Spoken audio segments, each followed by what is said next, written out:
saludo para los pregoneros con todo mi corazón.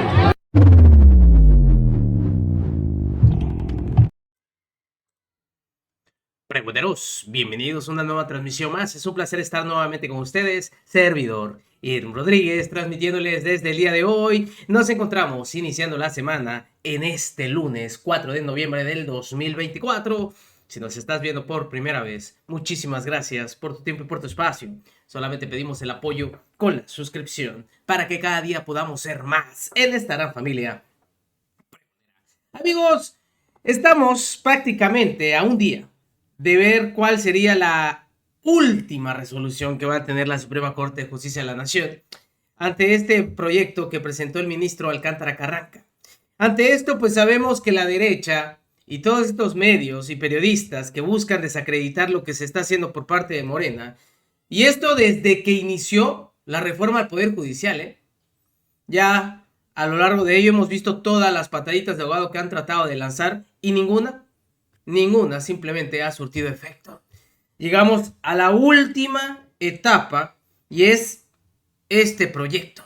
Ante esto empiezan a invitar a ciertos abogados, en este caso a Carbonell, quien es simplemente otro más de estos abogados constitucionalistas que se creen muy pero muy expertos en el tema y en el que quieren ir en contra de la Constitución, haciendo y pintando que lo que hizo Morena ante la reforma de la supremacía constitucional, en pocas palabras, al igual que muchos lo han pintado, es acotar todo el poder y dejar simplemente atrás a otros poderes. Es decir, según él, invadir a otro.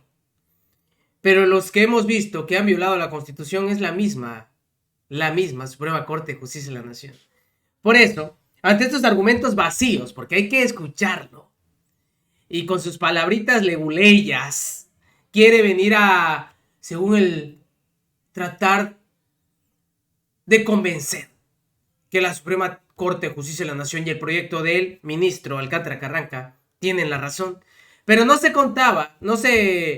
señor no contaba que iba a salir Eduardo Andrade simplemente a callarlo, a desmoronar las falacias de Carbonell, así lo denominó en su videíto, porque fue contundente. Así hizo pedazos el videíto de Carbonell. Escuchen ustedes. Gran equipo el que tiene el señor ministro González Alcántara, y este proyecto, 366 páginas de la valoración que desde esa ponencia se hace de la validez o invalidez de la reforma llamada reforma judicial. Entonces, me voy a tomar unos minutos para exponer lo que yo creo que son los aspectos medulares en el entendido de que la Suprema Corte, el Tribunal Pleno, está citado el próximo martes, que es día 5 de noviembre, para discutir esto, pero hace unos minutos nos acabamos de enterar de que ya fue declarada válida la reforma constitucional que se ha denominado de supremacía constitucional, una denominación muy tramposa. Por ahí acabo de subir un pequeño texto a mi página web, miguelcarbonell.me, para pues decir que esto de supremacía constitucional no tiene nada, que esto es invalidar el derecho de acceso a la justicia. Pero bueno, entonces lo digo porque no sabemos qué va a pasar de aquí al martes, no sabemos qué va a pasar el martes, pero este proyecto nos deja muchas enseñanzas. Es un gran trabajo hecho por el ministro Juan Luis González Alcántara. Lo pueden encontrar en la página web de la Suprema Corte. Es el proyecto que propone resolver la acción de inconstitucionalidad 164 diagonal 2024 y sus acumuladas 165, 66, 67 y 170 del 2024 también. Así que la verdad es que tenemos bastante por platicar. Yo me voy a centrar en dos cosas que creo que son muy llamativas, independientemente de lo que vaya a resolver la Corte en su sesión del próximo martes, y que nos tienen que quedar claras a partir de esta discusión que hemos tenido, en la cual ya llevamos enfrascados incluso varios meses. La primera de las dos cuestiones que les quiero plantear tiene que ver con qué es el poder reformador de la Constitución. El poder reformador de la Constitución tiene límites. El poder reformador de la Constitución está sujeto a controles o no. Y Mi punto de vista, lo he señalado en diversos medios de comunicación, en diversos espacios, es que el poder reformador de la Constitución es un poder constituido. Es un poder constituido porque su actuación está regulada en el propio texto constitucional. Entonces tiene un marco jurídico del cual no se puede salir. No puede abandonar ese marco jurídico, y es muy importante que no confundamos este poder reformador de la Constitución como poder constituido de lo que es el poder constituyente. La confusión en México es que desde una parte de la doctrina constitucional mexicana al poder formar la Constitución se le ha llamado el constituyente permanente. Esta es una gran confusión. El poder constituyente permanente no existe. No existe. La doctrina más moderna en el extranjero, en México, en materia de derecho constitucional, dice que el poder constituyente es aquel que tiene a su cargo redactar la Constitución, promulgar la Constitución, y una vez que la Constitución existe, el poder constituyente desaparece. ¿Y qué es lo que queda? Pues quedan poderes constituidos solamente. Como poder constituido, obviamente el poder reformador de la Constitución tiene que estar sujeto a límites, y hay varios límites. Uno de ellos tiene que ver con el orden jurídico internacional, es decir, el poder reformar la Constitución no puede desconocer las obligaciones internacionales del Estado mexicano. Si el Estado mexicano, en uso de su soberanía, manifestando su voluntad, firma un tratado internacional, no puede, por medio de una reforma al orden interno, al orden jurídico constitucional interno, desdecirse de las obligaciones que se derivan o que se desprenden del tratado internacional. Esto no es válido, no lo permite la Convención de Viena sobre el derecho a los tratados de la propia ONU, de la Organización de Naciones Unidas. En segundo lugar, el poder reformador de la Constitución tiene un límite implícito de enorme relevancia para el debate que nos convoca, que es el límite de que lo que no puede hacer el poder reformador de la Constitución es redactar una reforma que en realidad no suponga una adición o una modificación, sino una sustitución del orden constitucional. Es decir, una cosa es reformar y otra cosa es sustituir. Es quebrar el orden constitucional vigente y construir un nuevo orden jurídico diferente a un sistema constitucional. Esto ha sido desarrollado en diversos países. En México la verdad es que se ha explorado muy poco, pero la Suprema Corte de la India, por ejemplo, desde los años 60 y en varias ocasiones ha reiterado este criterio. También la Corte Constitucional de Colombia, en una famosísima sentencia del año 2003 a propósito del intento reeleccionista del presidente Uribe, en ese entonces titular del Poder Ejecutivo en Colombia, la Corte Constitucional también desarrolló la doctrina de la sustitución constitucional. O sea, una cosa es una reforma, otra cosa es una sustitución. Y un tercer límite, también de carácter implícito, es que las reformas lo que no pueden hacer es quitar el carácter de la norma constitucional para que sea otra cosa. Una constitución se caracteriza en un contenido mínimo elemental básico por dos características. Toda constitución debe establecer un catálogo de derechos. No está todavía definido qué tan amplio tiene que ser el catálogo, qué derechos debe incluirse, pero tiene que tener derechos humanos. Y dos, toda constitución tiene que establecer la división de poderes. Ese es el contenido mínimo. Una reforma que deje a un texto jurídico constitucional sin una de estas dos patas, lo que está haciendo es romper el orden constitucional, y podríamos declarar inválida esa reforma constitucional. Porque Fíjense ahora todos los argumentos que manejan y cómo le quieren dar vuelta y bla, bla, bla, cuando está en la ley de amparo. Pero bueno, por eso es que era bueno blindarlo. Quien salió simplemente a callarle el hocico fue el abogado constitucionalista con este video demoledor, Eduardo Andrade, callando directamente a este abogado Carbonell. Un video del doctor Miguel Carbonell me dijo para que lo refute, y lo hago con mucho gusto, porque en ese video el doctor Carbonell hace un elogio muy amplio del proyecto, francamente muy deficiente, que elaboró el ministro González Alcántara, por virtud del cual pretende dejar sin efecto pedazos de normas constitucionales, desconocer a la Constitución. Y además ha dicho que las reformas constitucionales recientes que ratifican la supremacía constitucional no le son aplicables a su proyecto, porque el transitorio, y hay un transitorio específico en la reforma que ya es parte de la Constitución, que dice que los asuntos en trámite se resolverán de acuerdo a lo que dice el texto actual de la Constitución. Y ese texto dice que no puede el poder constituido de la Corte hacer un desconocimiento de las normas constitucionales. Y al margen de lo que voy a refutar de lo que dice Carbonell, sí quiero también refutar lo que ha dicho el ministro González Alcántara, que como el asunto ya terminó la instrucción y ya presentó su proyecto, que no les es aplicable la Constitución. Bueno, si la Constitución dice que los asuntos en trámite se resolverán de acuerdo a esos cambios, ¿cómo puede decir el ministro que un asunto que no está resuelto, la instrucción es una parte, el ministro instructor presenta su proyecto y no hay resolución todavía? El asunto entonces está en trámite, que no fuercen los conceptos y los saquen de lo que es su contenido exacto. Pero volvamos al video de Carbonell. Él empieza por referirse a esos cambios que se han hecho en la Constitución para fortalecer, para ratificar la supremacía constitucional, diciendo que se trata de una supremacía tramposa. ¿Cómo puede decir que es tramposo un concepto que existe desde hace mucho tiempo en la teoría constitucional? Y a veces descalifica las cuestiones que vienen de muy atrás, porque dice que son textos ya del siglo pasado o antepasado. Pues yo tengo un texto de este siglo, que está suscrito por el doctor Carbonell y por el doctor Carpizo, en el cual el doctor Carpizo indica en el apartado 4 de su primer capítulo la supremacía constitucional como un concepto básico, la supremacía constitucional y la jerarquía de las normas. No me va a decir el doctor Carbonell que Jorge Carpizo es un tramposo y que introduce un concepto truculento. No se puede expresar así, y supongo que no lo hará, de uno de los mejores constitucionalistas que ha dado este país a lo largo de su historia, el doctor Jorge Carpizo. Tiene un punto que hay que reconocerle a Carbonell, que él nos dice que es su opinión. Bueno, es su opinión lo que nos dice ahí. Es una teoría, como muchas teorías susceptible de ser refutada. No es la verdad absoluta, como a veces pretenden estos neoconstitucionalistas. Hay teorías que echan abajo lo que se indica, en este caso, la que nos presenta el doctor Carbonell. Y según esa teoría, el poder reformador de la Constitución es un poder constituido y no constituyente. Y ahí hay un error básico. Expliquemos cuál es la diferencia entre el poder constituyente y los poderes constituidos.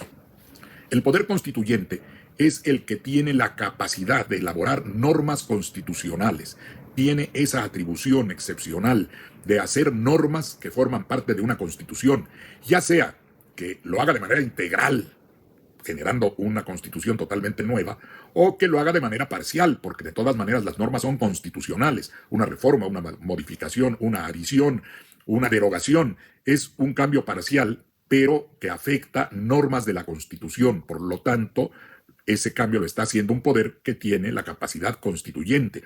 Y confunde el doctor Carbonell los casos en que se origina una constitución nueva, ya sea por un momento fundacional, porque acaba de surgir un país y va a redactar su primera constitución, o porque por alguna alteración de la propia vida social, cultural, colectiva, es necesario crear integralmente un texto nuevo. Y entonces se convoca un Congreso Constituyente o Asamblea Constituyente para que elabore toda una constitución. Pero esa asamblea es tan constituyente como el conjunto de órganos que el propio poder que elaboró la constitución integral deja con la atribución al cual le permite, lo asciende de ser un conjunto de poderes que efectivamente constituyó de origen el poder constituyente, pero los inviste de una capacidad igual a la que tuvo el poder constituyente, que es la de hacer normas constitucionales. Incurre, pues, el doctor Carbonell en confundir los congresos constituyentes con el poder constituyente. El poder constituyente es una facultad. La asamblea que elabora una constitución inicial es un órgano que se generó precisamente para eso y que tiene el poder constituyente, la atribución de hacer constituciones. Bueno, pues ese poder lo tiene también el conjunto de órganos que ya establecidos en la Constitución, el poder que hizo la primera, el Congreso que hizo la primera con poder constituyente, inviste a otros órganos de esa misma capacidad de fabricar, de elaborar normas constitucionales. Y por lo tanto, el poder que reforma la Constitución es tan constituyente como el que hizo la primera, el que hizo la original. No se puede hacer una distinción. El poder constituyente es, pues, ese, el que crea, el que produce normas constitucionales. ¿Y por qué decimos poderes constituidos? ¿Y por qué se confunde el doctor Carbonell? Porque los poderes constituidos están ya establecidos en el texto de la Constitución: el poder legislativo, el poder ejecutivo, el poder judicial, que a diferencia del poder constituyente, que trabaja solo cierto tiempo para hacer las normas constitucionales, que es un poder que surge específicamente para eso y que además no tiene límites jurídicos, por lo menos en nuestro sistema constitucional no los tiene, como lo demostraré. Los poderes constituidos, en cambio, son poderes que se mantienen en el tiempo, son instituciones que trabajan constantemente, que no frenan su tarea aunque cambien sus titulares, son poderes derivados de la propia Constitución, son poderes además limitados, con los límites que le pone la propia Constitución, límites, por cierto, que tiene la Suprema Corte como poder constituido, ese sí, y que se los quiere saltar. El poder reformador, que también se llama constituyente permanente, se configura, sí, por un conjunto de órganos que ya se encuentran constituidos en la Constitución, pero que dejan su trabajo normal para ser investidos con investidos de poder constituyente, que los inviste la propia Constitución al establecer el procedimiento de reforma. En el caso mexicano, son las dos cámaras del Congreso de la Unión por mayoría calificada de 2/3 y la mayoría de los congresos locales del país. Ese conjunto, ese complejo orgánico, como yo le llamo en mi texto de Derecho Constitucional y Teoría de la Constitución, por cierto, que no es del siglo ni antepasado ni pasado, tiene 1 año y medio de haber sido publicado, así es que también le recomendaría al doctor Carbonell que le eche un ojo para que vea que hay derecho constitucional actual que no está de acuerdo con las teorías que él sostiene. Bien, después de este mensaje comercial, regreso a lo que estaba yo diciendo, que era que esa diferencia entre los poderes constituidos y el poder constituyente se mantiene, aunque el poder reformador o poder constituyente permanente esté integrado por órganos que existen efectivamente constituidos, pero el complejo orgánico, es decir, el conjunto de órganos que a los que se les da la capacidad de hacer constitución, esos órganos trabajan solo el tiempo necesario para esa finalidad y no tienen ningún límite porque no se lo pone nuestra Constitución. Por eso son también poder constituyente, aunque esté ese poder constituyente que es, como digo, la atribución, no la naturaleza del órgano. Una cosa es el Congreso Constituyente original, que es constituyente porque tiene poder constituyente, pero igual poder constituyente tiene ese conjunto de órganos que pueden cambiar la Constitución. Bueno, dicho esto, y aclarada esa confusión, vamos al siguiente punto de lo que nos plantea el doctor Carbonell. Dice que el poder constituyente permanente o poder reformador de la Constitución tiene límites y que nos va a explicar cuáles son esos límites. Y el primero que nos dice es el del orden internacional. Momento, el orden internacional no es un límite a la capacidad decisoria, a la soberanía popular que tiene todo pueblo. Ese orden internacional no es algo abstracto, no es algo que surgió de una nube, es el producto de los pactos entre los estados soberanos que son iguales y que tienen la misma soberanía para comprometerse, y sí, se comprometen en esos tratados, limitan en cierta medida su soberanía, pero no la ceden para siempre, no la enajenan. Está prohibido en nuestra Constitución la enajenación de la soberanía popular, está prohibida, que dice nuestra Constitución en su artículo 39, que la soberanía nacional reside esencial y originariamente en el pueblo y que éste tiene el inalienable derecho, es decir, no lo puede vender, no lo puede regalar, no lo puede entregar, el inalienable derecho de alterar o modificar la forma de su gobierno. De modo que el orden internacional es el producto de los pactos, de las normas que convienen los países entre sí. Y esos pactos pueden cambiar. Esos pactos no son eternos. Si mucho me apuran, yo diría que es exactamente al revés de lo que dice este autor. No es el orden internacional limitante de las soberanías. Al contrario, son las soberanías nacionales limitantes del orden internacional. ¿Y por qué motivo? Porque ese orden internacional lo crean los estados a través de sus pactos soberanos y los pueden cambiar.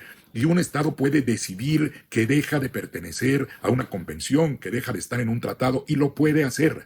No es una cadena eterna el firmar un tratado, ni podría hacerlo. Imagínense que quedaran todas las generaciones futuras de mexicanas y mexicanos sujetas a lo que en algún momento establecieron los poderes constituidos, eso sí, de México, el poder legislativo a través del Senado, que aprueba los tratados que firma el presidente o la presidenta en este caso, y esos dos poderes sí comprometen al Estado mexicano hasta el límite de lo que diga el tratado y hasta el momento en que quieran permanecer en el tratado. No hay pues tratados eternos, ni un orden internacional superior. Es un conjunto de normas que se han pactado entre los propios países soberanos. Y por cierto, esa capacidad de libre determinación que tienen los pueblos para organizarse es un principio del derecho internacional.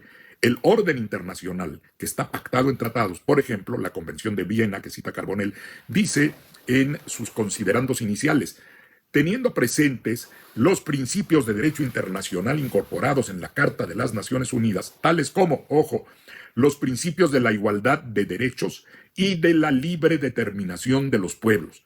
El derecho internacional, el orden internacional está pues basado en la libre determinación de los pueblos. Además, se reconoce la igualdad soberana y la independencia de todos los estados. Pues creo que fue directo, conciso e hizo pedazos a este tal Carbonell. Nos vemos, que sigan pasando un excelente día. Servidor Irving Rodríguez, transmitiéndoles desde su canal. Recuerden, la información está ahí y depende de todos nosotros el pregonarla. Nos vemos en una siguiente emisión.